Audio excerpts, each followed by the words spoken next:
Let's talk about some current events. I'm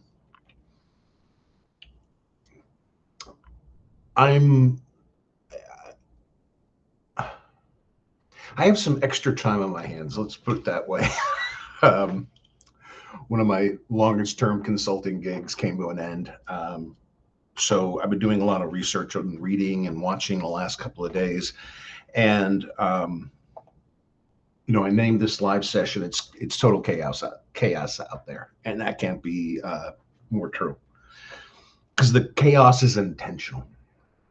Um, the nationalists, the broken think tank that is the Trumpian political system, um, they don't have any goals. They don't have any outcomes.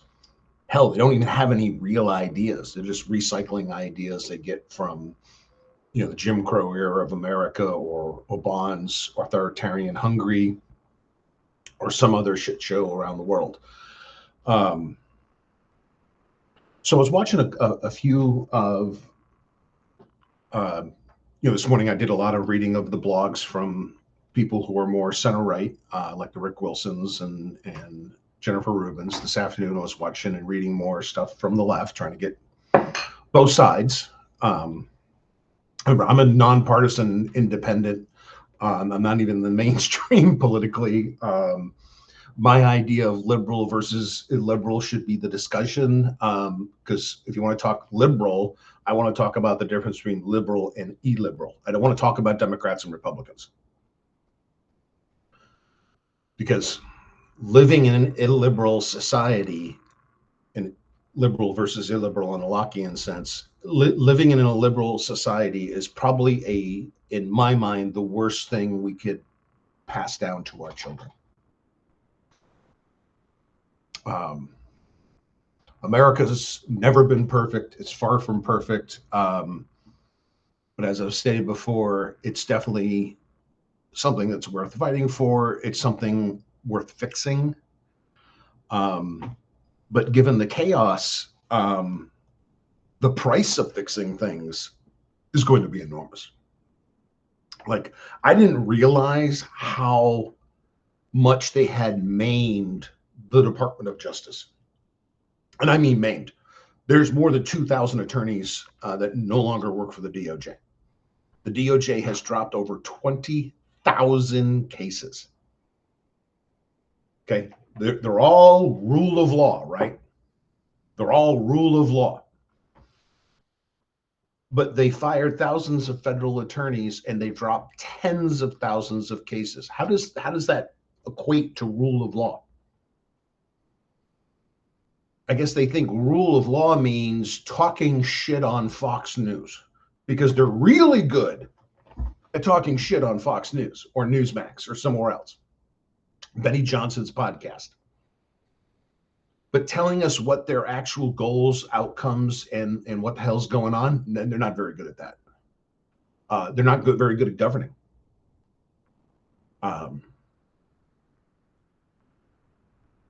But now they're in the mythos phase of Trumpian politics. They know they're screwed in the midterms.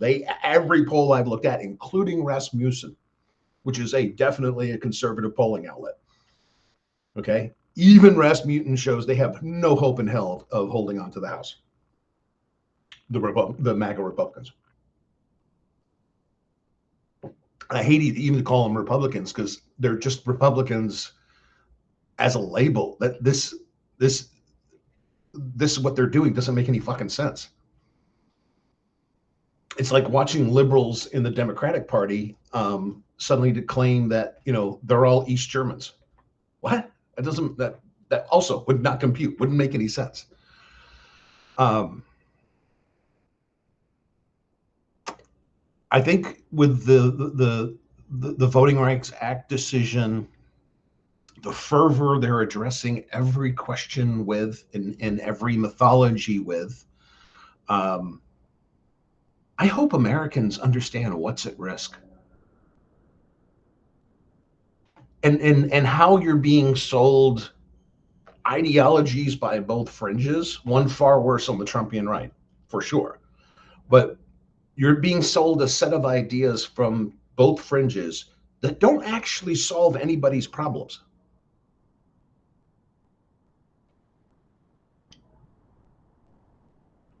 Like, I've been trying to communicate for a long time on both this site and my old blog page on Facebook, the Groovy Libertarian for President page, that the biggest problem I have seen and am I seeing in my adult lifetime as an American working adult is that corporate socialism is destroying the American economy, and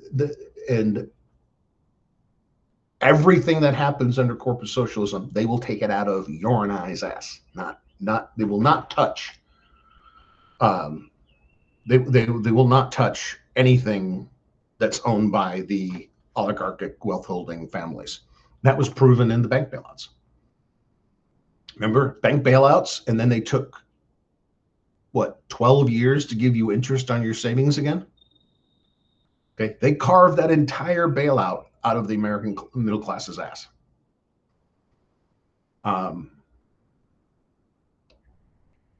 When we don't have a Department of Justice that works, when we don't have a Department of Agriculture that works, when we don't have a Department of Energy that works, we don't really have a government. The government isn't a persona. It isn't an ideology. It definitely isn't a one-man clown show like Dear Leader Pornstar Humper tries to make it.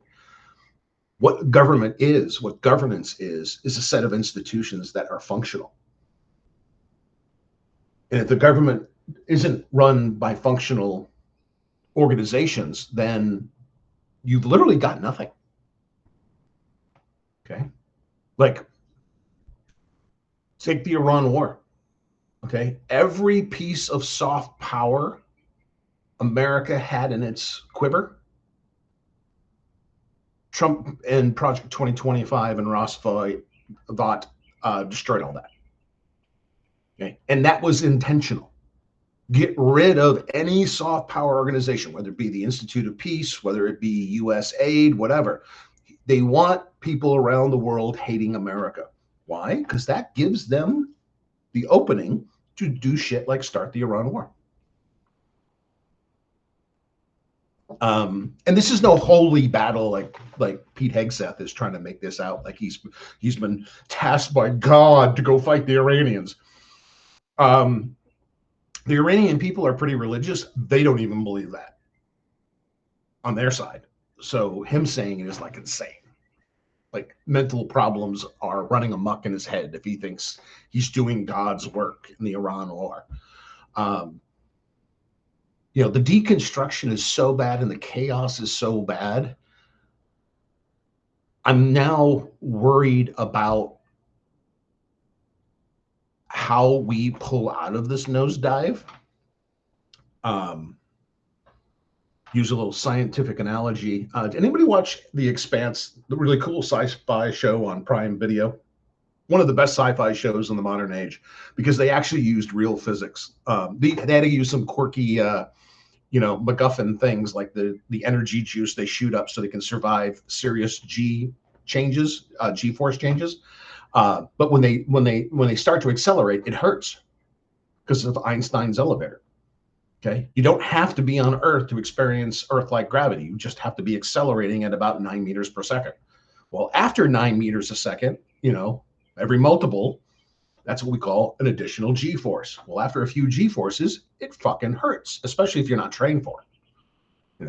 The reason why the Blue Angels can do those real massive G-turns all the time, because they're incredible physical shape and they're awesome pilots and they have years and years of training that allows them to do that acrobatic stuff and take those G-forces. How bad are the economic, the social, the cultural G-forces going to be on America as we try to turn up out of this? Because if you think anybody on the Trump side is just going to up and surrender, you would be incredibly wrong. Many of these people are going to do like, what was his name? The spokesperson for Nixon, Rod Ziegler. I think that was his name. He flew all the way back to Santa Monica with Nixon. I mean, he to the mat with Nixon. He was one of the very few people in Washington who did. We're going to have a lot of rods running around claiming that, their guy, was all wronged. He did all the right things and nobody cared. And, you're scapegoating him, whatever. That's a given at this point. And even when we go, you know what? It's about time we fix a few things. There are going to be people who are going to be recalcitrant and tell us that we will remain to be the only industrialized country who hasn't figured out healthcare. We're the only major economy who hasn't figured out healthcare.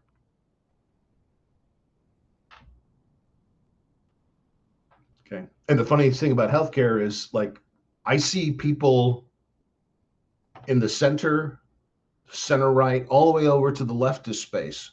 I see a big contingency of the voting space being very concerned about what's being trashed right now under Trumpian politics. Okay. I see the hardcore 25% of MAGA who will never give up on Trump. I see them celebrating the destruction. They think this is cool. They think this is absolutely cool.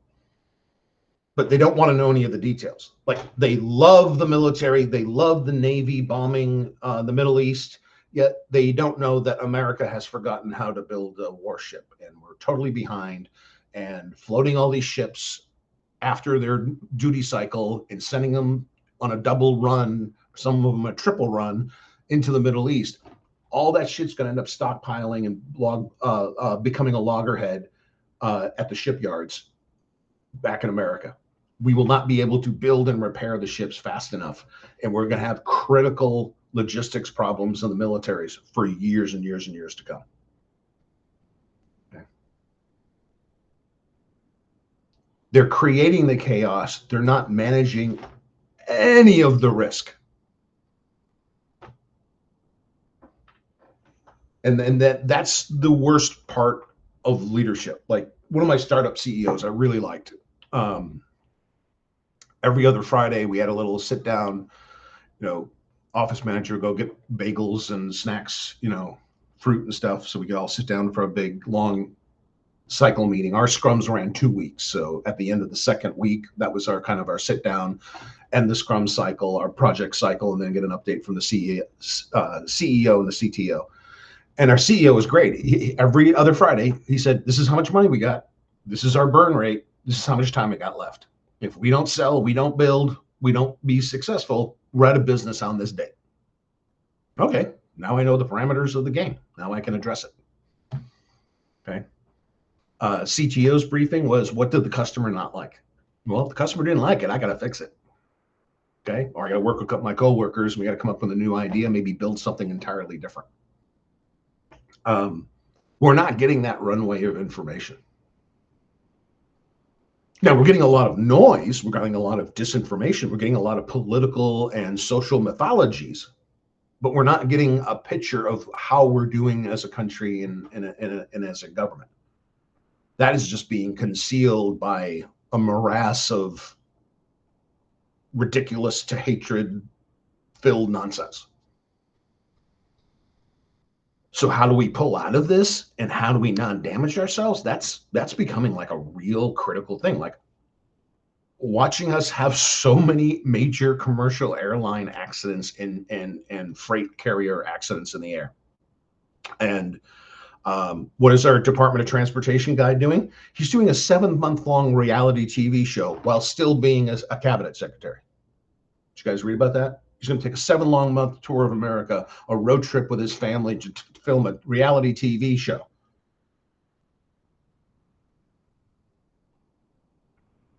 I mean, are we going to damage the aviation industry so bad that that's going to take years to fix too? Because this is the thing. Like, all these holes they're digging all over the place. You think you can hire back 2,000 attorneys in a year to the DOJ? No, especially not for the classified jobs. Jobs you need a clearance for. Oh, you did see it, Hope? Yeah. It wasn't good. Um, when you tell nurses they're no longer professionals and we don't care about you or your jobs or what you do for society, and they leave and go to Canada, they leave and go to Malaysia, Australia, England, okay, for better pay, better working conditions, and not being threatened to be fired because they're totally overwhelmed. Just watch a couple episodes of The Pit. Uh, you'll get that's the real state of American healthcare right now. Just jam-packed waiting rooms at emergency rooms, corporations slicing the budget so everybody gets the short end of the stick, except the corporate managers receiving the bonus checks. They get taken care of. Everybody else gets screwed. Okay. How long do you think it's going to take to hire back tens of thousands of nurses? It's not going to take a year. It's going to take a lot more. Okay. Oh, you got in a war with Iran. They blew an aluminum smelter up. Okay. Well, even if it's not completely destroyed, they just have to fix it and bring it back online. Minimum a year to a year and a half.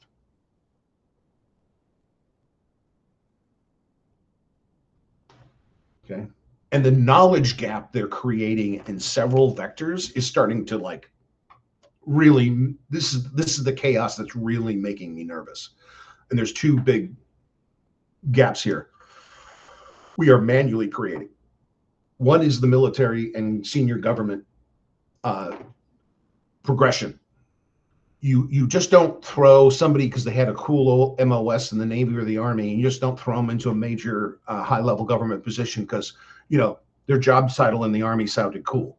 No, you go in at one level, you work your way up, and if you're a proven manager with time on station, then you're considered to become a leader or an assistant in the department. Okay, so they fired all these generals. They fired a couple of colonels. I think it's only a matter of time they start going after the warrant officers, the senior warrant officers who don't give a shit. Because certainly after CW3, warrant officers don't give a shit. They're their own birds. They fly their own paths. But AI is doing the same thing in the civilian sector. Okay. Oh, we're going to lay out Cloudflare just laid off 20% of the workforce. Cloudflare. Jesus Christ, one of the most successful revenue deep companies in the tech industry today. Okay, 1,100 people without a job. Well, that's 1,100 slots that aren't learning on the job and aren't keeping up with the compendium of knowledge in that business organization. Now you start doing it industry wide, and then you start leaking it into law firms, hospitals, yada, yada, yada, yada. All under the claims is, some bot is doing it instead. Even if it's some very well-known workflow where you could actually teach an LLM and an agent or some other mixture of things to do pretty decent outputs, they still need to be human checked. That's just the fact. Okay, human QA is always going to be needed. Okay, but you're not doing that. It's layoff here, layoff here, layoff there. Hundreds of thousands of tech workers have been laid off. That's hundreds of thousands of tech workers who aren't getting experience on the job. Okay, aren't in that mental exercise mode of running through scrums, running through project cycles. When AI blows up in their face, at least the investment, overinvestment, the hyper cash system of fuckery they've created, when that all comes crashing down, where are you going to get this talent back? Is it going to be America first, or is it going to be anybody who just got out of college in India or China or Estonia? You're creating a huge gap, multi-year long gap, where you don't have a pipeline of junior engineers becoming engineers, engineers becoming senior engineers, then later becoming staff engineers. There's a whole, independent contributor chain you go up. One of my companies, it was a P chain. I got hired straight in as a P4 with a P5 bonus. So I was a senior engineer looking at staff. Never made staff though. Oh yeah, perfect storm Trump is creating. Yes, and that's the chaos I'm exactly speaking to. Is we're going to end up with a military chain of command that's not experienced and doesn't have the full tenure of experience of a military career like we have been doing since World War One. Okay.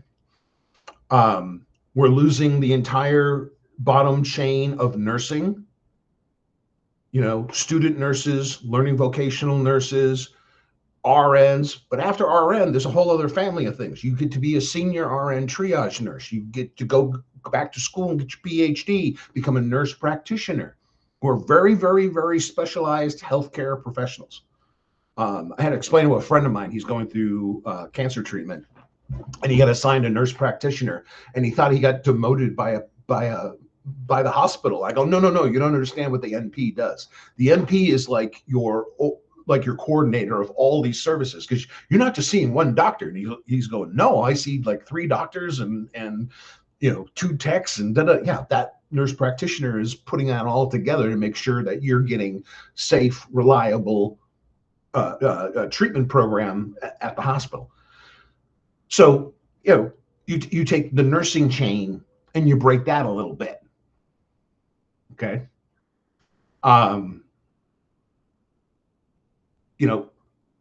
Name a profession where we're just, and honestly, I work in the tech industry. AI is not doing what the AI companies are claiming. Okay. Can it do some things for us? Yes, it actually can. Yeah. I had a whole video about that when I talked about what AI is and what AI isn't. But what AI isn't a layoff factory so you can write a bigger bonus check to yourself as an executive. That's what AI was never supposed to be about. Okay, so when AI in this monster overinvestment fails, where are U.S. companies going to find the programmers with experience? Or where are you going to find just the workers who aren't so jaded by a system of corporate socialism that fucked them over and put them through severe stress? Because when you get laid off, yeah, you get a couple of months of healthcare provided by the company. But that time window goes by quickly. Trust me. Okay, I got a 4-month severance package in a big buyout when I got canned, rift, whatever we're going to call it, layoff. That time window where you have extended benefits, that goes by so quickly, and that sticks in your head. Like after this 90 days or after the 120 days, whatever they gave you, how are you going to take care of your family? Okay. And pick an industry. I mean, look at the crap they're doing with immigration. Yeah, you could create an immigration system that's so nefarious, so evil, so brutal.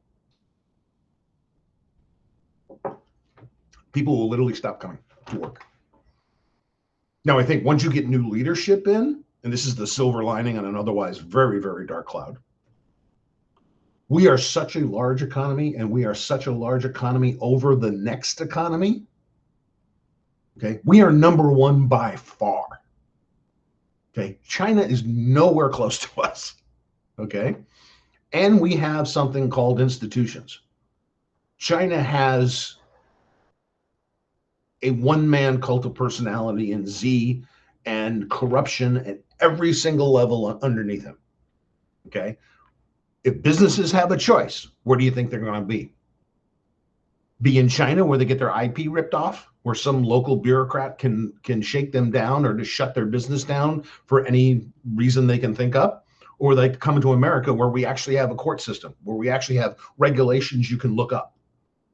Regulations, sometimes you have to go to court to get them enforced, but we have enforceable regulations. So everybody, it's gonna be this weird cycle. We're gonna go in this huge dip, okay, and we're gonna come out of it because we're the biggest economy on earth. And unless they did something super, super psycho, they can't destroy everything. They can make us hella miserable. They can send us into one hell of a recession, just like they did in the bank bailouts. But eventually people are going to come back. Businesses are going to come back. Okay. But the problem is, how big of a hole did you dig? And how long is it going to take to fill it back up?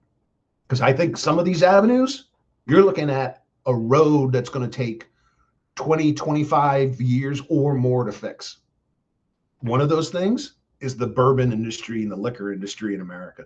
Distilled spirits took it in the fucking head with tariffs. Okay. That they already were in trouble just at the tariffs level without any of the sound bites. Then not only Trump, virtually every white ass cracker gangster in the administration, including the asshole we sent to Canada as the ambassador, Hoekstra, literally started threatening and cajoling Canada. That sparked a backlash that has literally removed every bottle of distilled spirits made in America off Canadian shelves. You cannot find, I have friends that live in Toronto, both say you cannot find American booze anywhere. It doesn't exist in Ontario anymore. Okay.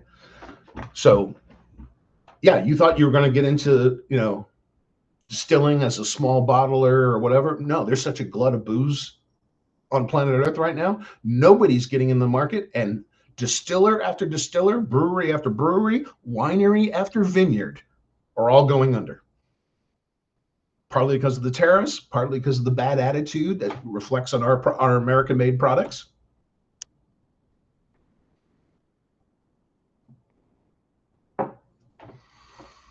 So yeah, they dug a hole. It's a big one. And remember, between now, because we got about 6 months for November, they are going to pull every nasty, nefarious,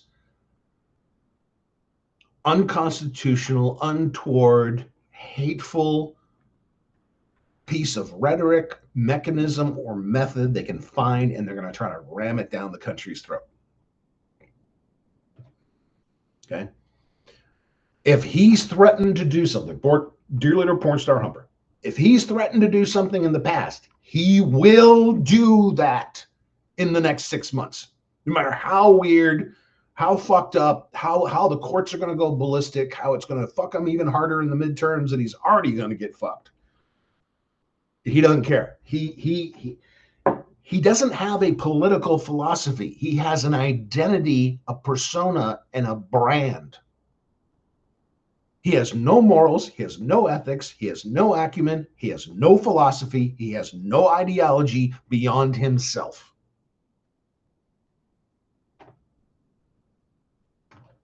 They're going to go freaking crazy between now and the midterms because they're scared as shit that Viktor Orban got voted out in Hungary.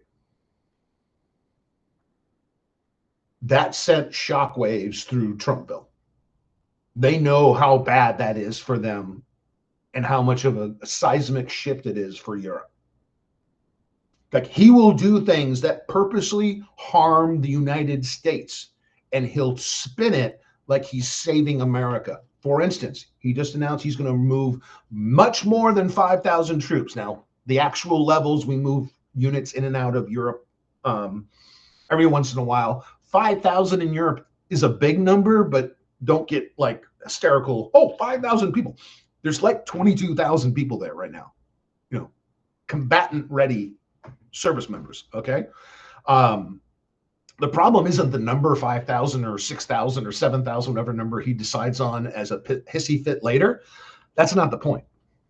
The point is Germany, West Germany, my day, Germany now, Germany is the forward operating base of planet Earth for the American military. Okay. You can't get anywhere in the Middle East, North Africa, Eastern Europe, can't get anywhere unless you're a B-2 pilot leaving Missouri. Unless you're one of those space age jet bombers, You need a forward operating base, and these bases are magnificently large. Okay. I've been to most of our air bases in Germany and one in Belgium and one in Italy, I think. Yeah, one in Italy. None of these places are small. There's a reason why we hold these footprints on the ground, just like we do in Korea, just like we do in Japan. Okay. And Japan and Germany, our former enemies, are now our besties when it comes to military protection of regions. The biggest regional asset we have in Asia is Japan. I'm not saying the Aussies and the Kiwis aren't our best buds. They are. Okay. They love us. We love them. Okay. All good. Okay. Who's our best best bulwark in Europe? Germany.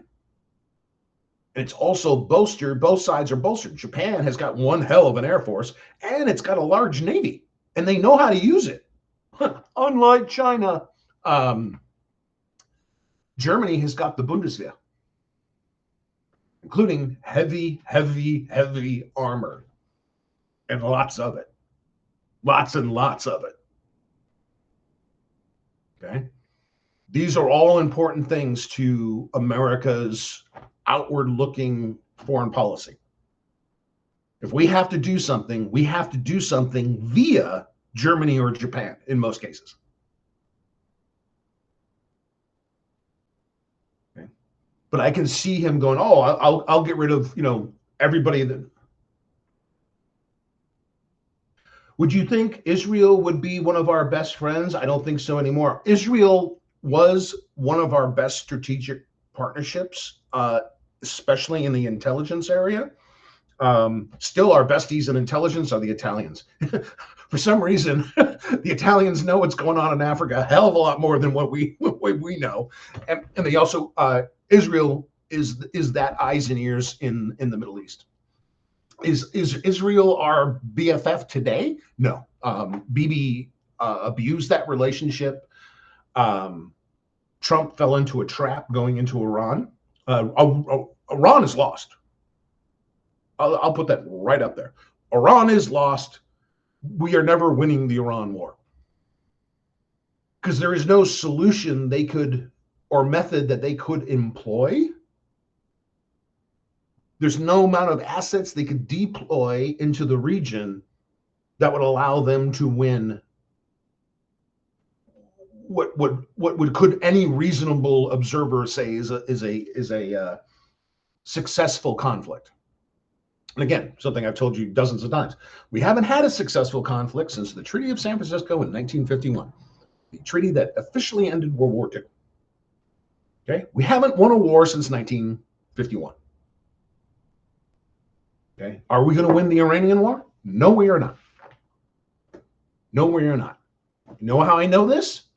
Saudi Arabia not only cut off the LIV Gulf tournament league, whatever funding, and embarrassed Trump globally because all those tournament games were played on his courses. Okay. They banned us from their airspace and they kicked us off Prince Sultan Air Base in central Saudi Arabia, which is another massive forward deployed airbase.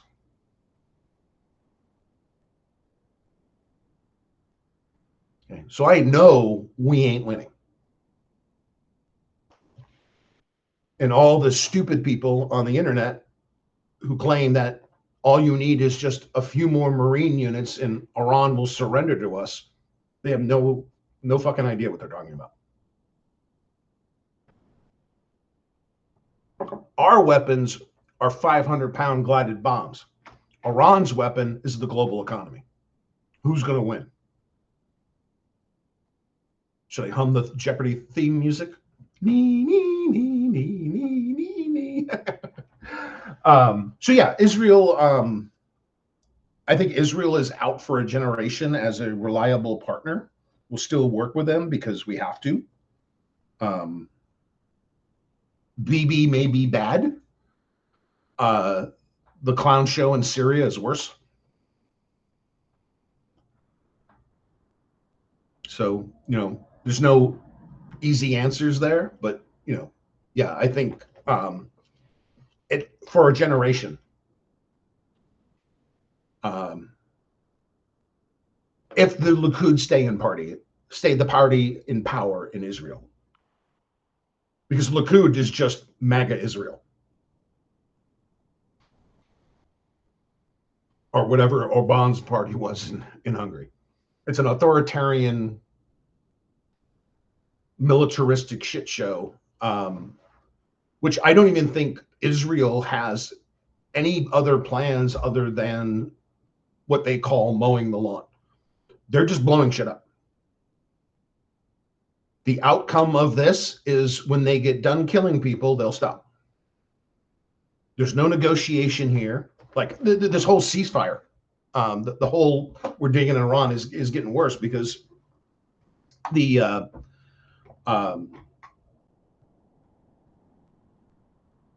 facts that I see them right now, as I see them right now, Israel's goals are not Iran's goals, and they are not the United States' goals. Same thing could be said for the United States. Trump's goals is not Israel's goals, is not Iran's goals. And nobody is willing to bend.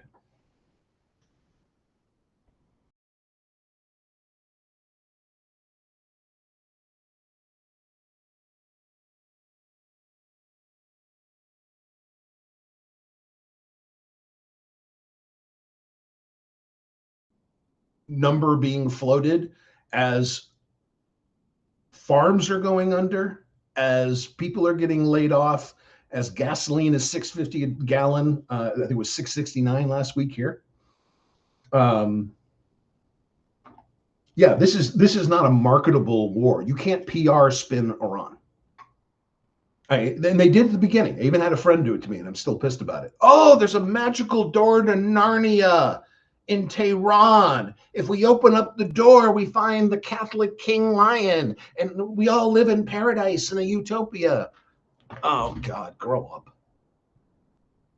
We're doing this because they don't want to release the Epstein files. Every excuse they gave us has already been disproven out of their own fucking mouths. Okay, because it's funny when they get in front of Congress and they're sworn in, suddenly the story changes greatly from what they said on Fox News, on Twitter, or on Newsmax, or again, Benny Johnson's podcast. When there's a threat of contempt against them, then all of a sudden their magical mystery theater isn't what is real anymore.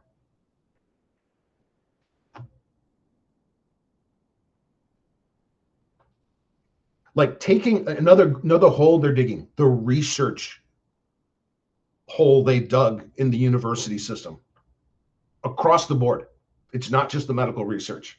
It's not because you had women or abortion or whatever banned words they put in their regular expression list so they could filter out. Oh, this is how lame canceling these grants are. I read the court decision on that one. I actually went to Court Listener and got the PDF. I read it.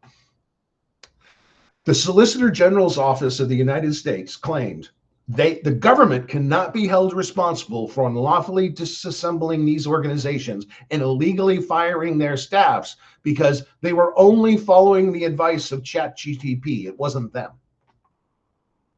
I'm like, what? You actually said that to a federal judge. You actually stood in court and made that claim that you can't be held responsible because you're the one that programmed the agent to have ChatGPT do exactly what it did. You gave it a list of words, and then you told it that this word appears anywhere in any of these organizations' documents. They are woke, fire the staff, destroy the organization. And now they're going, well, ChatGPT made me do it. I'm like, are you fucking children or what? You did it. You had programmers decide the outcome that was going to occur, and then you ran it, you got the outcome you wanted, and you executed it. You lying bastards. So as they take all this grant money out of our public university system, and I don't care if it's the University of Indiana, the University of Iowa, Berkeley, California, one of the best math schools in the world, the ag program at University of Oklahoma, or the ag program at University of Davis, California. They have a vet program. They have a agriculture program. They have a farm chemistry and biology program. You know, wherever the money is supposed to be going, so we can learn new things, make our businesses and society work better through science and engineering. We're going to see somewhere between a 3 to 10 year gap in our normal cycle. That is going to impact. That is going to impact the country across the board. Okay. And what my fear is for every research dollar they take out of American universities, that's a detractor to America, and it bolsters China. Because China's still spending the money on research. They figure it out first. Guess whose technology it will be? Theirs, not ours. And again, our situation here right now is bad. But even with all my criticisms about Dear Leader Pornstar Humper, Z is worse. Putin is worse. Okay? It could be worse.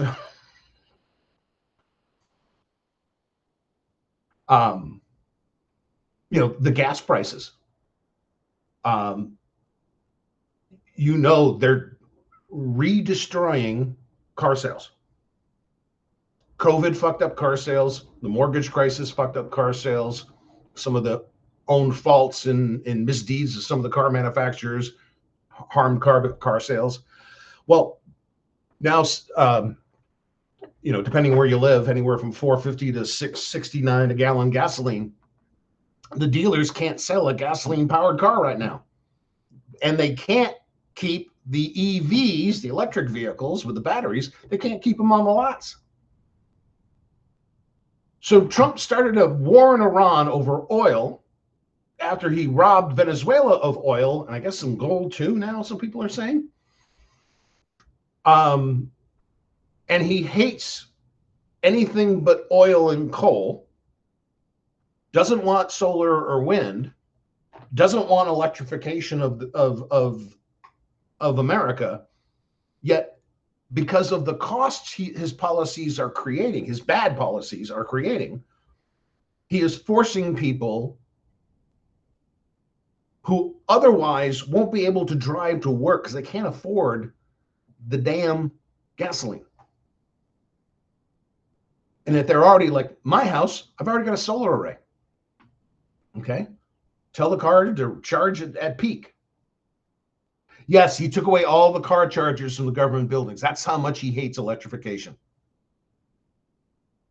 And this is the thing. If you don't like your price, because it's high everywhere, even Oklahoma. Oklahoma is usually the cheapest place for gasoline because it's extracted, refined, and delivered all right there. Okay. They got $4.10. I think it was, last week, I think it was $4.10 for premium in Oklahoma, which is super, super high for Oklahoma. Realize that if we didn't have the electric vehicle fleet running today that we have, you know, my little hybrid Ford, all those Teslas you see, the new Rivians, the new BYDs, the new BMW electric. I saw one of those the other day. Gasoline wouldn't be $4.10 in Oklahoma and $6.69 in California. It'd be $1 or $2 higher. If all those electric cars also had a pull from the gas, from the tanks at the gas station, gasoline would be even higher. So as you hate on EVs, you hate on solar, realize that that combination of things is the reason why diesel isn't already $10 a gallon. Gasoline is already not $8.50 a gallon.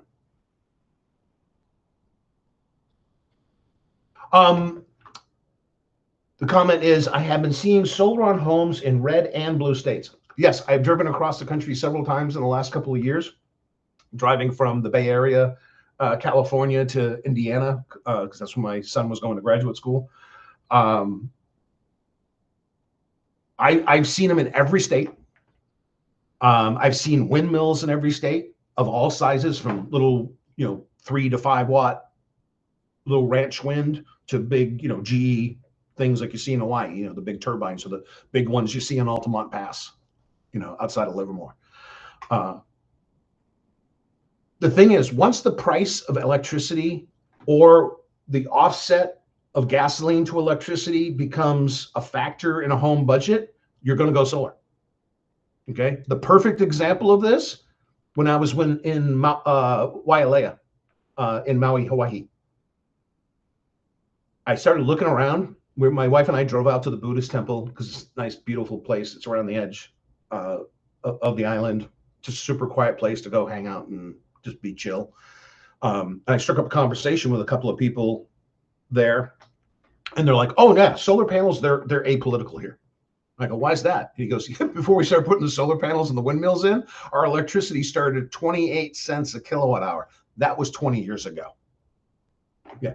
You cannot find a home in Maui that doesn't have some sort of alternative power. Some of them may just have batteries so they can, charge at night and run the house. Like I bought a couple of Jackery batteries. My whole office now, right now, is running off a Jackery battery, and my battery only recharges at solar peak or 3 a.m. dirt cheap grid prices. Okay, the rest of the entire day, I'm running off the battery. Okay, so I only pay the discounted cheap rate at 3 a.m. or I'm not paying for it at all, because I'm just taking it straight off the roof with the solar panels. So yeah, once you get a cost level at a certain height, people are going to start making purchasing decisions. That's what shifted. In Hawaii, they said, the guys that I was talking to, they said, "Oh yeah, when the utility told us they couldn't fix the transformers fast enough, the entire island told them to shut the fuck up and get it done." There was no conservative or liberal arguments about it.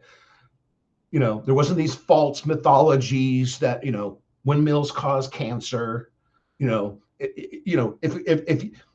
you put solar panels on homes, the coconut won't grow, or the palm won't grow, or the pineapple won't grow. No, none of that happened. They're just like, it's way too fucking expensive to ship the fuel in, generate the power locally. That's getting way out of affordability range for most people on the island. So they replaced that energy with windmills and solar panels at a much cheaper price. Same thing's happening right now. PG&E just fucked with our rates in California. My true up bill at the end of the year went up quintuple this year. 5x increase to my true up bill. Okay. That's why I just went out and bought batteries. So my big stuff, my server down in the garage, my big workstation, all my stuff in the office here, all that stuff runs off batteries now and only charges when it's cheap for me, not profitable for the utility. Solar makes very nice carports. That is an excellent comment. And let me tell you why that's such a great comment. Let me go one question back. If you don't mind me asking, what brand are you using for solar? The company that installed my panels years ago is no longer in business. They were SunPower. They were real popular out here. I had never had a single problem with my array or my inverter. I've been super happy with it. 60 grand out of pocket for 10.2 kilowatt hours. After taxes, it was about 43,000. I've already hit the payoff, the payoff point. And yeah, bright sunny day like today, I'm getting practically free energy here. And I can tell it's sunny because my office is heating up. Open up the window more. Yeah, solar and core parts. That's an important comment. Let me explain why. Do we need to use farmland at large scale to do solar? No. There's actually an MIT engineering paper written about this. If we just do residential rooftop, commercial rooftop, and government building rooftop, that's enough energy to run everything, including trucking, on electricity. if you back that up with the pyramid I've always been talking about, nuclear base, natural gas is that regional load balancer, and then every renewable we can stuffed up on top. Okay. Now, it doesn't mean that a farmer can't take an acre and put up solar panels because he's got multiple barns, multiple homes on his property, and he just wants to go all green. That's a personal choice. But do you need these mega rollout farms like you saw in the Nevada desert? Not really, not according to the paper I read. And carports and parking lots are the best place for solar panels because it's a twofer. If you do an entire college campus parking lot, like they did here, almost every college campus is now covered in solar panels. Every college campus parking lot is covered in solar panels. If you did that at every mall, you would lower the impact of heat wave days because those large mega parking lots are actually heat sinks, and they radiate heat after the sun goes down, keeping the early evening hours in those localities even warmer. Okay, so yes, solar makes very nice carports is 100% true. We should mandate parking lots be covered and treed if needed, because heat islands are a real problem. More and more apartment buildings, when they go to redo the roofs, they're putting solar, both electric and water heating solar on big apartment buildings, like 24 units, 30 units. They're putting on more solar panels. I'm starting to see solar panels on top of the parking, the open face parking slots, little carports. Yeah, it's a trend. And it's because, especially now that they changed our rates and the peak is murderous now. The peak is so expensive. I'm just shaking my head. And there isn't a good utility in the country, I don't think. All of them have problems. I mean, one of the things we need to fix post-Trump is how we deal with the utilities. West Virginia, just saw a news article about that last week. Guy pays $750 a month mortgage for his little 2-bedroom, 1-bath hovel in West Virginia. His electric bill now is between $1,200 and $1,300 a month. I see this worker saying, I went out to the job site, stayed out at the job site for 45 days, came back to a $650 electric bill, and the only thing that was running was the hot water heater. The heat wasn't on, the baseboard heating went on, there was no lights on, the TVs weren't on. He says most of the stuff in the house was unplugged since I was going to be gone for over a month, and I came home to a $650 bill.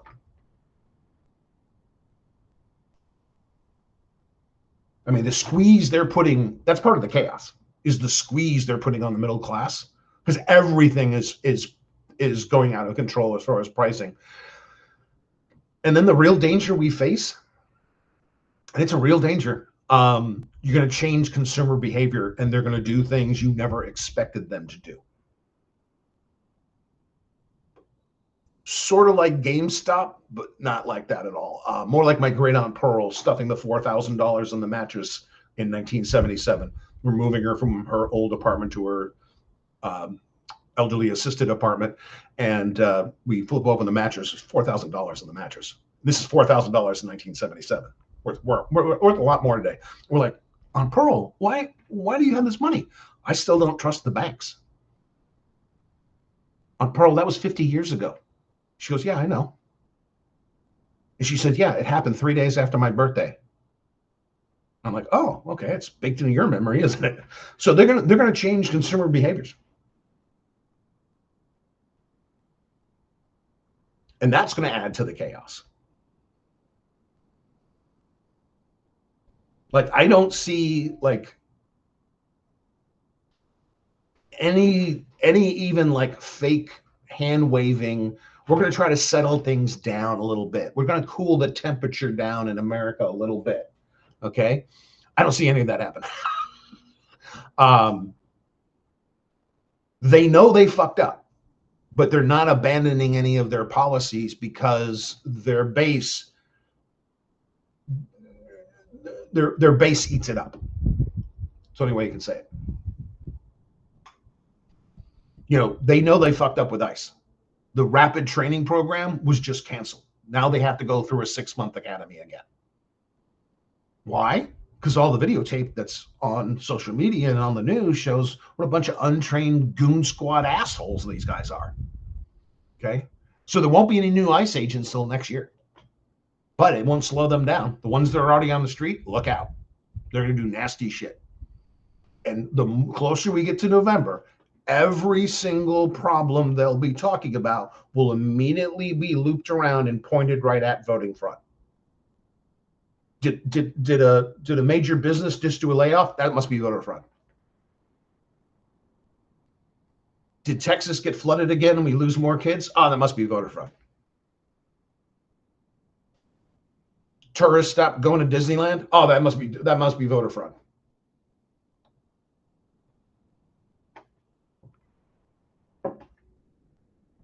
And it sounds silly. I know it sounds silly when I'm saying it, but the absurdities they'll come up with, many of them impromptu, and they're obviously impromptu. Like, how impromptu? You're literally murdering fishermen in the Atlantic, in the Caribbean, because they may be traveling in a drug trafficking traffic lane. Good enough, let's kill them. But Joe Rogan announces not just horse dewormer, but he also likes shoving ibogaine up his ass. Trump turns around in 5 minutes and goes, "Oh, ibogaine's legal. We're going to legalize ibogaine." Really, one of the most powerful hallucinogens known to man. It's up there with ayahuasca. You teetotaling frauds are going to legalize that because, oh, Joe Rogan likes it? What is the ibogaine and the horse dewormer? Is that supposed to be a replacement for childhood vaccines? For pediatric cancer research? For women's health care? 412 women have died since the Dobbs decision. I wrote several articles about the Dobbs decision and told you the reason for this is draconian enforcement. Every woman that bleeds out in the parking lot, they think's a win. And AI is learning to copy people's identity. Yes, it is going to be another smart comment from the crowd today. You guys are doing great. The deep fakes are going to be insane this year in the ramp up to the midterms. It's going to be insane.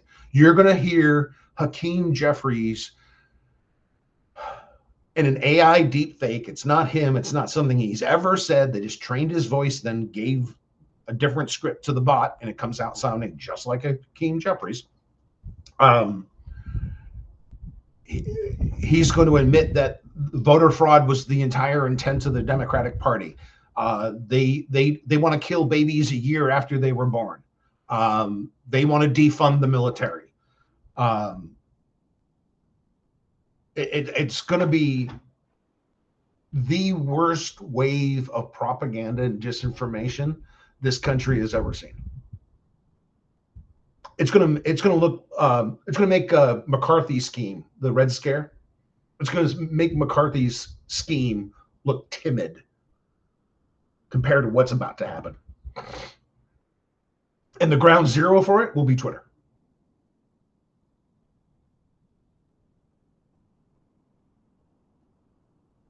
I would say half or more of all the propaganda and disinformation, deep fakes, whatever, false data, whatever, will all be originated on Twitter. I still refuse to call it X, the dumbest fucking marketing rebrand ever.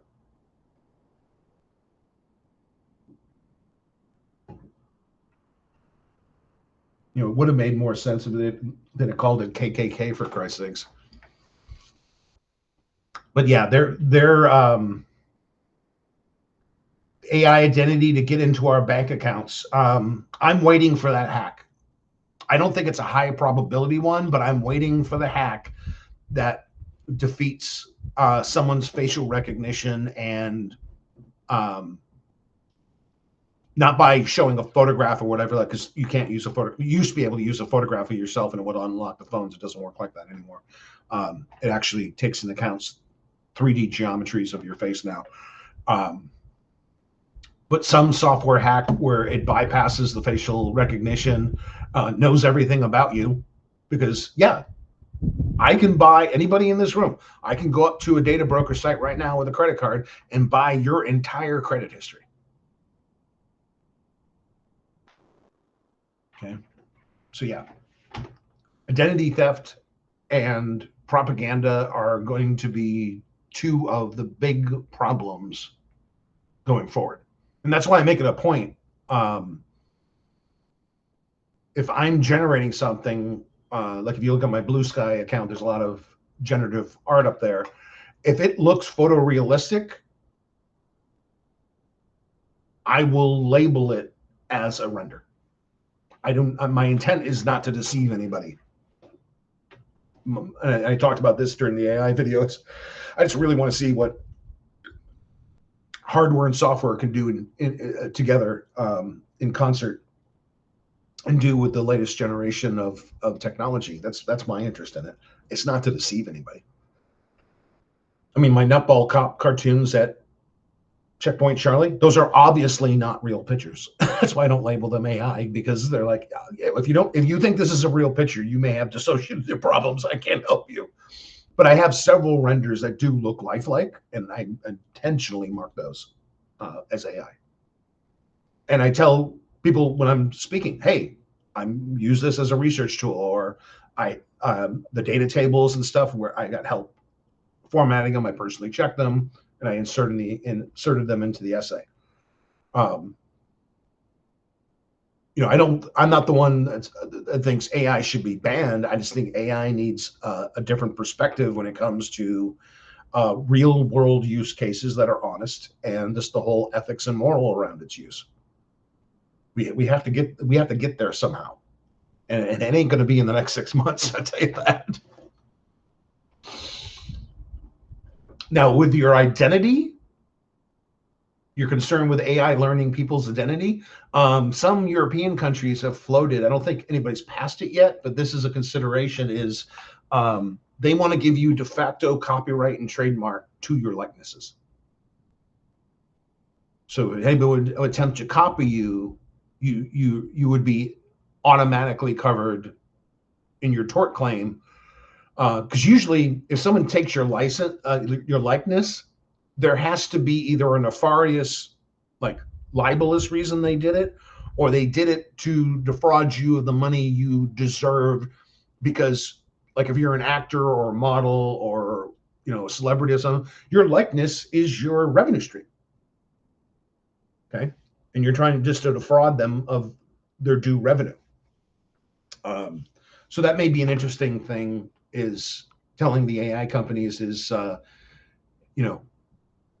there's a first principle trademark, and it's for your own identity, and nobody can take that away from you. I don't think it's as easy as it sounds, but we need to head somewhere in that direction.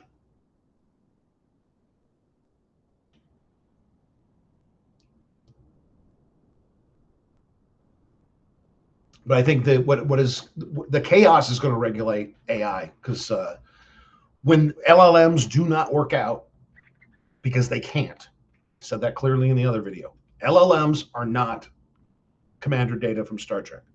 It's not the ship's computer in Star Trek. It's not HAL 9000 or his sister SAL 9000 in 2001 and 2010, A Space Odyssey. It's a tool. It's software. It's just a tool. When this chaos all blows up in our face, and then they try to figure out how do we pick up something or anything good out of this investment cycle, because the investment cycle is what's wrong with AI right now. AI should totally be researched. Okay, because again, if we don't research it, the Chinese will. Okay, I'd rather have us doing it. Because if the Chinese figure it out, it becomes property of the Chinese government. That could be a problem for mankind itself. So I always think, yeah, we should be researching it. I just don't think we should be funding and hyping it like this, because it doesn't make any sense. But the chaos is real. Like I said before, breathe. Try to stay calm. When you need that good angry rant, Give yourself a couple of minutes, then get the mindset back into how do we move forward? Because one thing I'm not allowing in my brain is Trump is the end of America. I'm not allowing that. No, it can't be. It honestly cannot be. Okay. And I just said another name earlier, McCarthy. People thought, oh my God, this guy's going to burn the country down. No, he just ran his shit show for a few months, and then people finally, you know, when he started going after, who did he go after that burned him? It wasn't B.D. Smith, but it was another big general from World War II. And they're like, you're accusing him of being a commie? Pull your head out of your ass.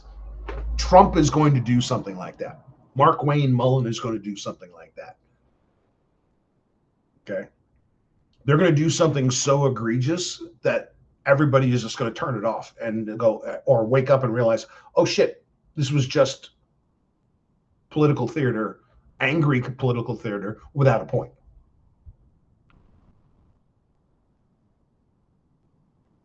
What that will be, I don't know. It could be a major economic shock. It could be a meltdown of insurance. It could be electrical prices putting families out of their homes. It could be ICE murdering a bunch of tourists at the World Cup. But they will do something stupid. They will continue their stupid behavior. In fact, they're going to turn that up to 11. They're going to spinal tap that shit. Okay? They're going to turn that to 11, and then they'll rip the fucking knob off. And they aren't going to shut the fuck up. Because I've already talked about this, is they're all sounding just like him now. Whether it's Pereiro, the drunk Fox News gal who's now the U.S. Attorney of D.C., or it's Pete Hegseth, or it's Brooke Rollins at AG, they all sound like him. They all talk just like him. They have the same responses. Even picking up some of his facial tics and sneers and not just his wording, not just his anger mechanisms. They're literally turning into little clones of him. One of those people will do something horribly, seriously stupid.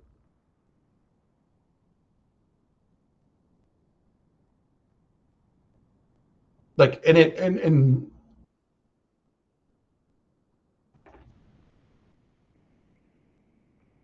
I don't like this idea at all, but is it something like another major disease outbreak? I don't know what it's going to be. By the way, it's probably not going to be hantavirus. I used to work at a zoo, computer guy, but I still worked at the zoo. Got a big conversation one night with the two vets at our zoo about hantavirus. It's actually kind of rare, and the hantavirus we have here isn't human to human transmissible. The stuff from South America is, and that's what's on the cruise ship, but it turning into a full-blown like flu season, but deadlier, or COVID, there's very little chance of that. Zachary Rubin wrote a good essay about that. Go check him out. But whatever it is, RFK, Dr. Oz, Joe Rogan's butthole, they all work together to ignore a major disease outbreak, and it kills 1,000 kids. Because what scares me is I got assigned to a war room at the beginning of the lockdowns for COVID. I had run the data. My job was to go to London, Frankfurt, New York City, Toronto, Montreal, blah, blah, blah, get all their health reports, because none of these cities knew how to report fucking data. Data engineers, they were not. In fact, I had a long conversation with the London city guy. I was like, guys, you got to fucking fix this. I said the same thing to New York City too. So they give us their PDFs, which were total crap. I had to write Python code to read the PDF, extract all the fields out, put them together as a data table so we could actually process them. Once I got a trend of data going after a few weeks, I ran the numbers from about 10 major cities around the world and ran the numbers. And then we did a prediction on how bad the death toll could possibly get in America. We had projected out to the end of the year and a 6-month about projection, and our number was about 850,000 dead for a projection with a very short data feed put into the analysis. Large error bars, but the low number was 500,000. The high number was exactly how many we saw died, 1.1 million. Okay, so it was a big range because it's a prediction going forward. The further you get out, the more the variance is going to be, the error bars are going to be. But when they're telling you the low end is 500,000 and the high end is over 1 million, right then and there, I knew we were in trouble. That's why I get so frustrated with the COVID deniers and the COVID freedom motherfuckers. I go, COVID freedom means you get to choose whether or not you and your family are going to try to commit suicide through illness. That's how you're defining freedom at this moment.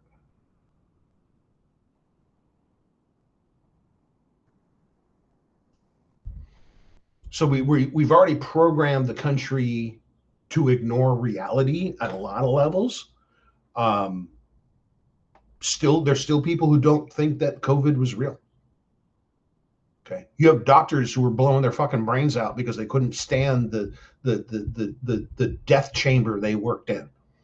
Okay, and the fact that patients were both arguing and physically fighting with medical staff trying to keep their COVID denial going while they were dying of COVID. Why they showed them the test. They're feeding them oxygen, showing them how their lungs cannot take in the oxygen.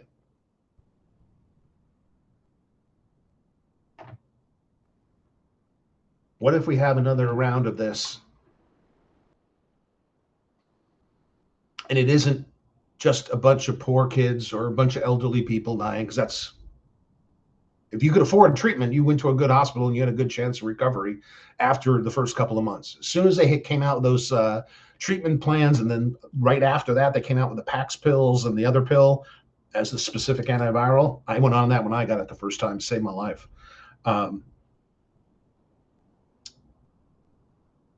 We just have people that just are stuck in their own rabbit hole. But if we had another outbreak and this one goes like, I mean, and it's not like we lose a thousand. I'm not saying like 1,000 people across the whole country. I'm talking like we get a hyper cluster in South Carolina or Florida or Texas or, Northern California, wherever. And in a few counties, we lose 1,000 kids. Is that going to be enough for people to wake up and get back to reality? Because what's disgusting is nobody's saying don't give the dog you own their parvo shot. Okay. Nobody's saying don't inject cattle, rudiments, other livestock, especially chickens, because they get the bird flu. Okay. That's why your egg prices were so fucking high. Oh, how did they control high egg prices? A cull followed by vaccination of the next generation. What do you want? $40 a carton eggs? That's what's going to happen with no management of disease. So it's chaos at every frickin' turn. But just beware it's here. Make notes. Breathe. Because the whole goal has to be the midterms. They're going to throw everything under the sun at us. They're going to throw the kitchen sink at us before November. Okay. And by the way, and this includes the people who listen to me on YouTube when I bounce my videos on there. If you already drank the great Flavor Aid and asked for seconds, I'm not your thing. And by the way, I don't give a fuck about you. So your little, fucktarded comments on my YouTube channel, you think I even care? I'm not talking to you. I've never been talking to you. Because the only thing that's going to fix your stupid is you. I can't fix somebody else's crazy. Okay. You're going to have to deprogram and you're going to have to get out of the cult and join the rest of humanity on trying to figure out a way forward, some forward path that doesn't ruin the lives of most of our children and grandchildren. Because the route we're going now, the outcomes are bleak.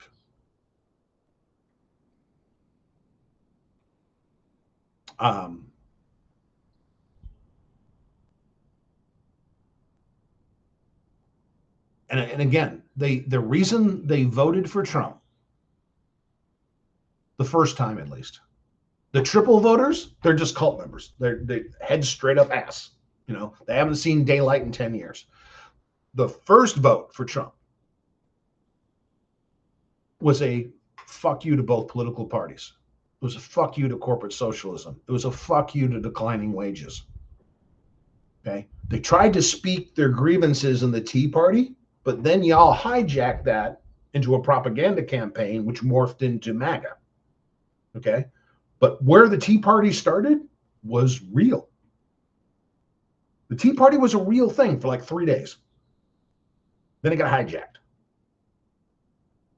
Okay. Now they tell you all the bad things that, whether it's the liberals or the Tea Party telling you, declining affordability, an inability to buy a home for your family, jobs not keeping pace with inflation.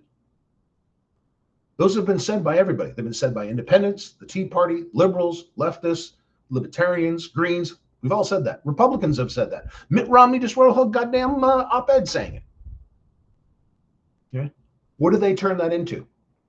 Whatever you complained about, that was Obama and Biden's fault, and Hillbot and Kamala Harris.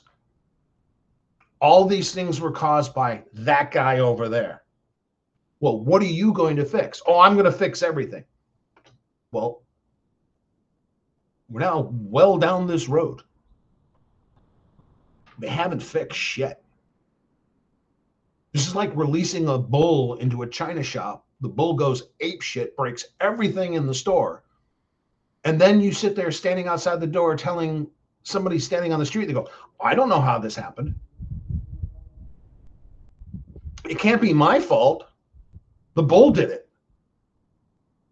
Well, aren't you the one that pushed the bull into the store and slapped it on the ass and made it go crazy? Well, not my fault. They're not fixing shit. They haven't fixed a single fucking thing.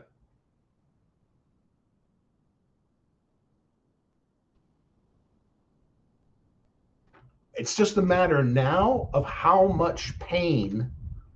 Now, the 20% that 25% that still support dear leader are always going to support dear leader. There's no changing their minds. Unless they self-deprogram, there's no changing their mind. I'm speaking to the 75% of the rest of society. You're the ones who are going to have to make a serious, salient decision about what happens to the future of this country, the future of our society, the future of our culture, the future of our economy. Because every single thing down the line that dear leader has done has been destructive. This is the wholesale deconstruction of America itself. And they laugh in your face while they do it. Howard Lutnick gets on the fucking TV, gets on Fox Business News, laughing. He's always laughing like he's the fucking Joker. He's a really weird dude. Okay? Laughing and giggling how suddenly Americans have put $300 billion on their credit card. The economy is booming. But you look at the credit card data, what are they putting on their credit cards? Gasoline and food and medicine. That's not a booming economy. That's people trying to survive on a bad credit method. Because if you're just racking up credit card to survive, you just dig yourself a hole you probably won't dig yourself out of. So they're cheering the fact that Americans can't afford their month-to-month bills. And they think it's great that the credit industry is the one that's benefiting. We already had $1.4 trillion in consumer debt just on credit cards. Now it's just gotten significantly worse. They think it's a win. Brooke Rollins, celebrating the fact that 4 million fewer Americans are on food stamps. She claims it's because it's such a booming economy. The data shows they simply just kick people off, including disabled, including mentally diminished people, elderly in not good living conditions, and poor kids. You just threw them off the rolls and claimed a good economy got them back on their feet. That's not what happened. And the thing is, they know it, and they tell you these falsehoods while smiling, giggling, and laughing at you.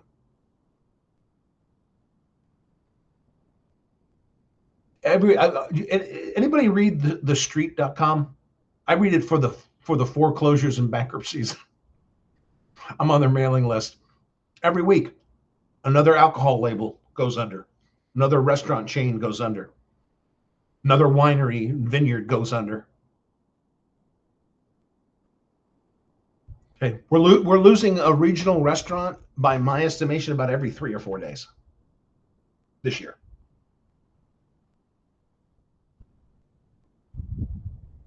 And it's because Biden and Obama and Hillbot and Kamala did something, according to MAGA. How long are you going to be saying that? Are you going to be literally driving away from the White House after your second term, still screaming it's Biden's fault? He even went to as far, and this is what I mean. They're going to pull out all the stops. They're going to turn the volume to 11.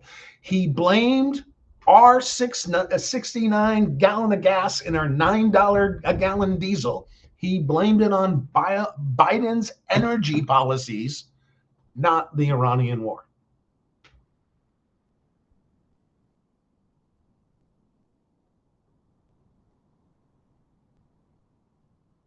And they're releasing, the craziness is going to be crazy. They are going to triple down on the trans hate. They're literally going to start saying that they are a military grade security problem, a terrorism problem. That's coming. I guarantee you. I'll put $100 bet on anybody who wants to cover the bet. They are going to double down that schools are harming our children. Okay. Remember when they told us that they were doing transgender surgeries during recess? They can't afford even a juice box for the poor kid at breakfast or at lunch. Can't spend money on the juice box. Don't have that 65 cents. But the schools have the money for the $4 million of surgery and follow-up care needed to do a transgender set of surgeries. And they can get these complex surgeries that take multiple surgeries. Some of them are, I'm sure, not 30-minute long surgeries. Okay, they're quite longer than that.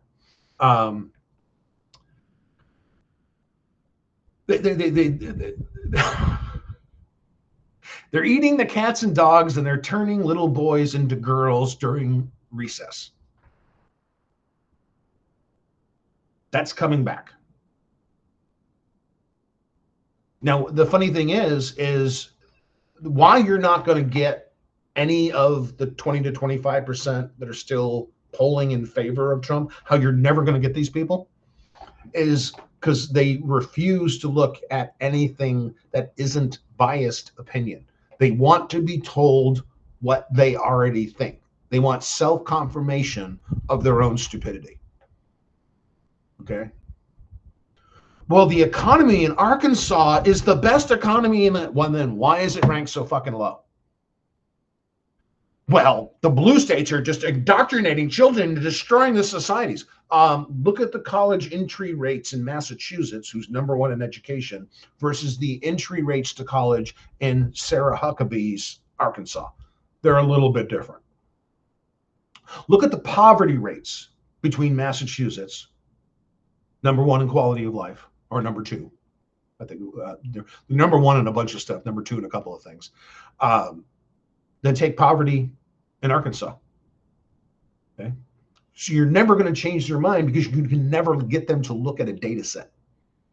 You can never actually listen to an independent. If Sean Hannity says it, and Donald Trump repeats it, it's unquestionable truths in their mind. Even though there's 10 data sets, 4 studies, and 5 independent experts without an axe to grind on the issue, all saying they're wrong.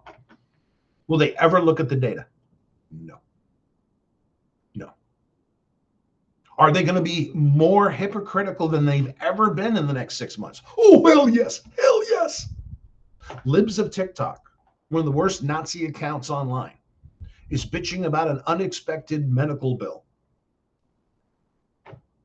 They got a $20,000 bill after paying their $2,000 copay 9 months later. How are they allowed to rip me off? I own an insurance health contract. And then they have to do the racist thing, because once you tell them the mythology is always the problem. The reason I got a $20,000 bill, because illegals get free healthcare. Do illegals get free healthcare? No, they do not. Do you know who does get free healthcare? Congress. Okay. But Libs of TikTok wants you to know is it's the brown illegals who made the insurance company give me a $20,000 bill. They can't handle the fact that a white guy in a suit is sending them a bill for $20,000, because that helps write a bigger bonus check to the white executive in the suit and the tie. They can't handle that truth. So they have to give you the mythology they pre-created. Illegals get free health care. No, you do not. You know that. Hell, you won't even, they wouldn't even, the ICE put an Irish tourist in a New York City fucking jail and wouldn't even give him his prescription medicine he had in his belongings. The medicine he has to take several times a day. They refused to give him his own medicine for over a week. But illegals get free health care because that's the mythology we trained you to believe, because we know you're stupid. We know you're gullible fuckheads. You'll believe anything. I'm going to release the UFO files. Oh my God, for the 7th fucking time, he's going to release the UFO files. Are the UFO files in the same place as the Epstein files that you're not releasing? And even though I'm like the world's biggest sci-fi fan, I grew up on it. Forbidden Planet, The Day the Earth Stood Still, Star Trek, Star Wars, 2001: A Space Odyssey. I'm a big sci-fi geek. Let me tell you a fact of the universe. No one has ever been here except us. Okay? Because one of the things movies do is give you a terrible, terrible sense of distance in space. Space, even our solar system, is a lot bigger than you think it is. And the time it takes to travel those distances are incredible. Whatever intelligent creature that mythologically showed up at our doorsteps would have had to travel hundreds or thousands of years from the nearest place they could come from. So has anybody ever been here? Are any of these flying hubcaps taken with a fucking Polaroid evidence there's life on other planets? No. Now, do I believe somewhere in the gigantic, virtually unlimited universe is somebody else out there? Probably yes. Have they been here? No. I'm going to show you the UFO files, because that's the excuse for taking away pediatric cancer research. I gave you the Epstein files. Just kidding. I'm going to give you the UFO files. Yeah, they'll believe anything. Tell them I'm going to release the Kennedy assassination things next, while I blame Ted Cruz's dad.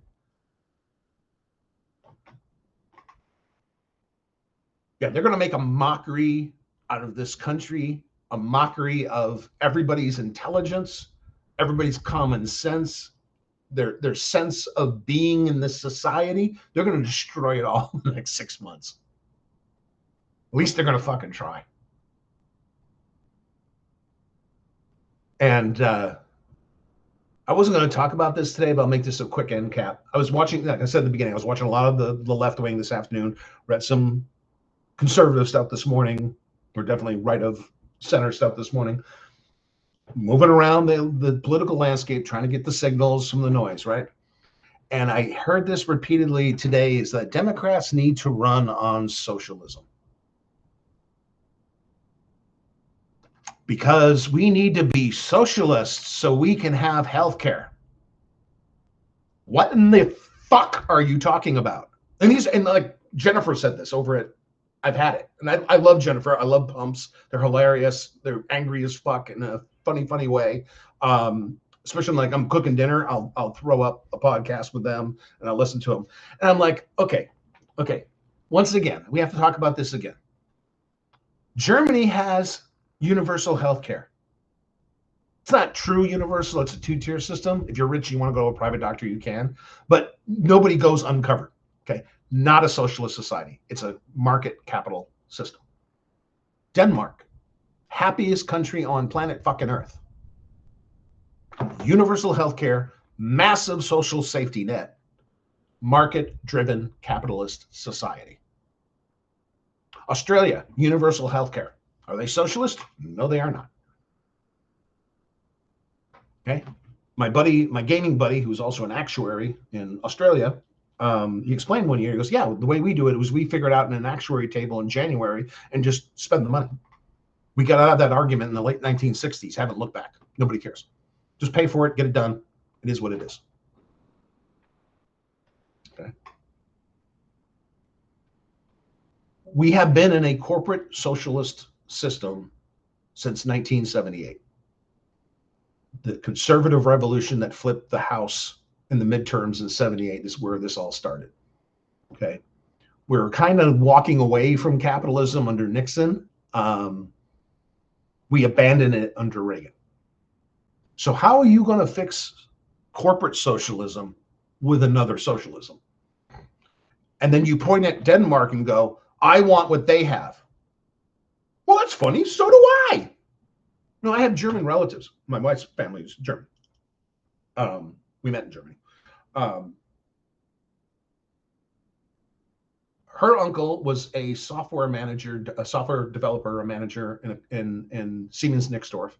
We made about the same money within about $15,000. We paid the same amount of taxes within 2 points. He gets full health care in college for his kids. I get told to go fuck myself. Which system do you think I want? I want the system with an ROI, with a return on investment to my taxes. Because right now, the middle class pays its taxes. We don't get anything in return. Hell, you can't even keep the roads fucking paved. So this whole cry going toward November, and this was blanket this morning. Okay. I even watched Kyle Kaczynski this morning, and I really don't like him, and I really don't like his girlfriend. But I listened to him because I honestly want to know where the less head's at. So I take a sampling, David Pakman, Jennifer, Kyle, a few other places, and I check the other side, read Reason Magazine for the libertarians, go over to some other alt thinkers. You go into the midterms screaming, I want East Germany, you're going to lose.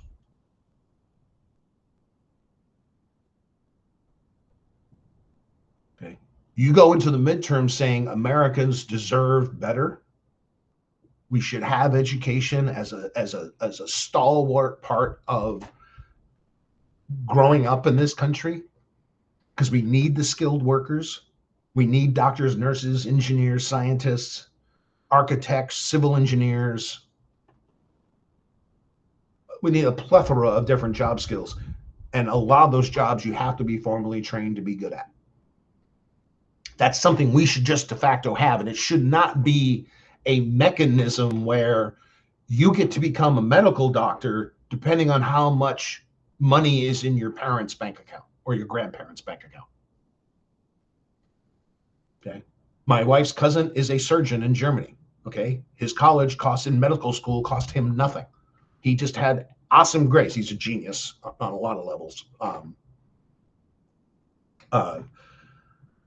He had good grades. He performed well in school. He kicked ass in medical school. Now he's a surgeon. Okay. That's the outcomes we should be calling for. Like I said before, we can have dumb kids when they grow up, end up being frequent flyers at county jail and state prison, or they can be coders, or they can be engineers, or they can be teachers, or they can be nurses, or they can be a prisoner, an inmate. What do you want to invest in? Where's your return on investment goal? My goal is a safe, sane society that knows what the fuck they're doing. But now we play the stupid card everywhere we possibly fucking can, including declaring that somehow we need to throw out the stock market, have the government currently run by Donald Trump, by the way, make all the decisions like East Germany. And that's supposed to win over centrists, independents, and conservatives with a conscience and get this shit show stopped. That's your message going into November. Fuck.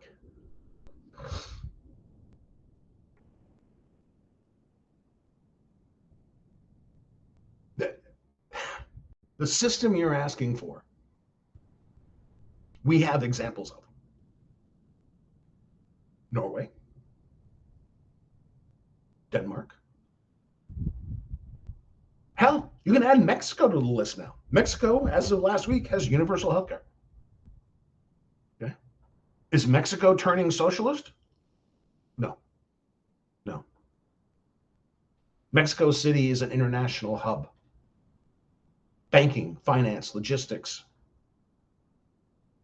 agriculture. Okay. Mexico is as pro-business. Mexico City is as pro-business as Dallas, Texas. So messaging is going to mean something critical this cycle, going up into the midterm. Because remember, they're going to throw every piece of bullshit they can find at you while screaming louder at you. If your only retort is, I need me some socialism, I need that Cuba, Venezuela, East German system, North Korea system to make America great again. That's just give up now. Just give up now. Stop posting. Stop talking about things. You've surrendered. Okay. You should be talking about why the fact we have not taxed oligarchic wealth at any point in the last 40 years. And why we do not have, as the richest country on earth, have outcomes such as decent health care for all Americans, decent education system for all Americans. Be mindful that poor people do not have the opportunities that wealthier people do. Okay? I know my family is a hell of a lot more affluent than most people who live in my city. Because I have a census data key, an API key, and I actually looked the data up for all the zip codes around here. Okay, a third of my town, when I looked up this data a couple of years ago, a third of my town, the head of household had $38,000 in annual income, more or less. At $38,000 a year, head of household, I don't know how the hell you're living in this city, other than being extraordinarily poor. Because how can you make $38,000 before taxes when a one-bedroom apartment in this town is coming up at $2,000? And that doesn't even include your electric bill anymore. You got to pay that separately. You're going to spend $24,000, $25,000 with the electricity a year just on housing when you're taking home 30? The math isn't mathing. Okay. Strongly acknowledge that the system is not working for anybody other than the corrupt plutocrats that are hijacking this entire economy. Be loud and be angry about that, sure. But if you tell me that Cuba, Venezuela, and East Germany is your models for success post-Trumpian shit show, you've already lost the midterms. And I hope you realize that. I am not a liberal. I agree with liberals on a lot of things, like labor is getting abused in this country. including in the tech industry. I think some tech shops, like the gaming industry, all the shit that happened there, I think they would benefit from unionization. I don't think they should be able to block unionization as they so easily do now. There's no good dynamic between ownership and labor anymore. And it's becoming a harmful relationship for labor. Okay? I want a good education system, and a good education system in college for anybody who's got the grades.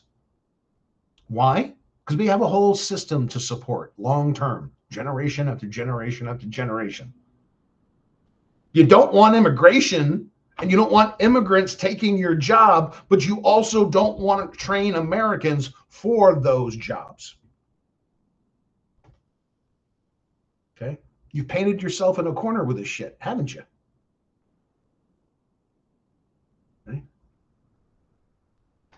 May I suggest framing your discussions about healthcare, labor, education, community, put it into the factorial of a social safety net. Because the minute you start labeling it socialism, you're losing votes that you critically need to stop Trumpianism.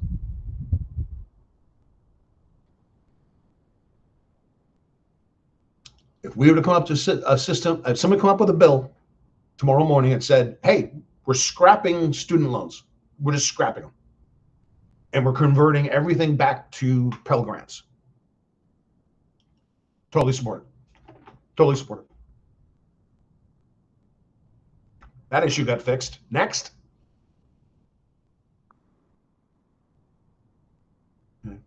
And it's hard to get behind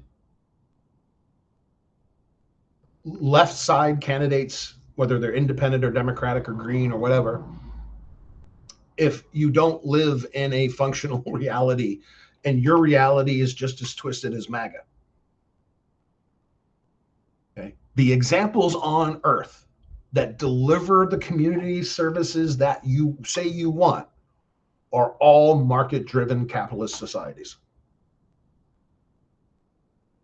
Don't point at Denmark and then tell me Denmark's the answer, but you don't want their economy. It's their economy that pays for the stuff that you want. And if you work with me a little bit, I'll support you. Like I said, I would vote, if I was in Congress, I would vote to scrap student loans and replace the whole goddamn thing with Pell Grants again. And the reason I would do that is the GI Bill study I read years and years ago. Every dollar we spent on the GI Bill sending GIs to college after World War II, the economy got back $7.50. That's one hell of an ROI. Okay. And it doesn't mean like universities don't have to fix themselves. Yeah. Trump's going after the universities for a lot of crazy, stupid, made up stuff. Okay. Like some really insane stuff. But there is a fault with the university education system. You're way too expensive. Many of your administrators are way overpaid, and you're sitting on way too much cash and not actualizing that cash for the purposes that trust was built. And that was for the furtherance of education and the education of our children. Okay. So it isn't just getting rid of student loans fixes college. No, it doesn't. There's a lot more to it. But frame the discussion going into the midterms as protecting communities, protecting our generation of kids. Like all my kids are adults now, okay? And they're seeing how bad this labor market is. It's horrible. And like I think my daughter just got re-rated as a scientist, so she got a little bump, so she's not exactly treading water anymore. But yeah, for the first couple of years at work, she was living month to month. Okay, like so many other people are doing.